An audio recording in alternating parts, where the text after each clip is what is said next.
illness accelerates one's maturity. I think it does in some ways, but in a lot of ways it doesn't. And so I started wanting to write about the kinds of kids I'd known when I worked at the hospital. But for many, many years, this was a terrible, self-indulgent, sentimental story, and I couldn't do anything other than write this crap. And so I tried to write it, and then I put it aside, and I wrote Looking for Alaska. I tried to write it, and I put it aside, and I wrote Catherine's. I tried to write it, put it aside, I wrote Paper Towns. And then I was trying to write this desert island novel, which I promise you I will never write. And during the time that my friendship with a young woman named Esther became closer and closer. Esther was a fan of my books and also a nerd fighter, which for those of you who don't know is a fan of our videos. It's a very tight-knit community of people who fight to decrease world suck and to celebrate nerdiness and nerd culture. And she had terminal cancer from the time that I met her in 2008. And we became closer and closer over the next 2.5 years.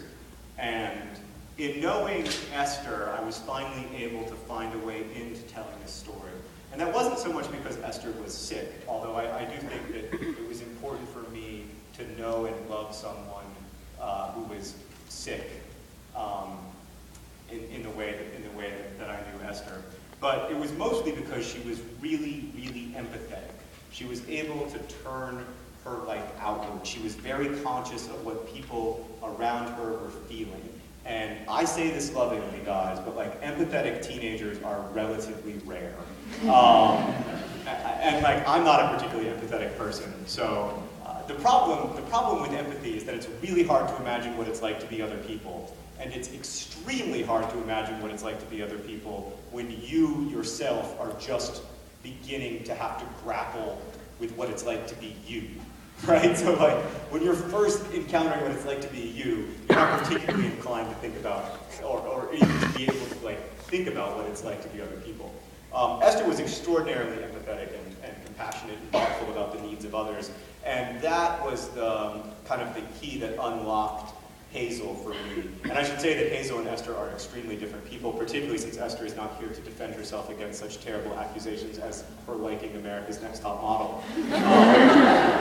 which, you know, Esther would be duly horrified by. So it's very, very important to say that, like, as people, Hazel and Esther have nothing in common, except for that empathy.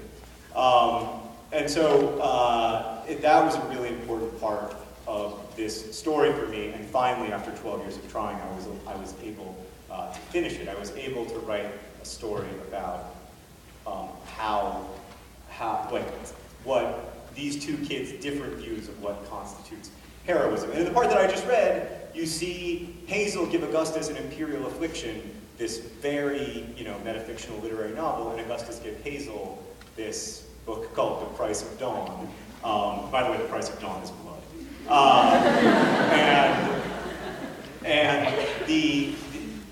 That says a lot about them as people and what they value and what their competing ideas of heroism are. And over the course of the novel, they have to reconcile those ideas with each other in order to have the relationship and the connection that they want to have. And that's one of the great challenges that they face in their friendship. So, I want to talk more about that, but I feel like it would perhaps best be discussed in song.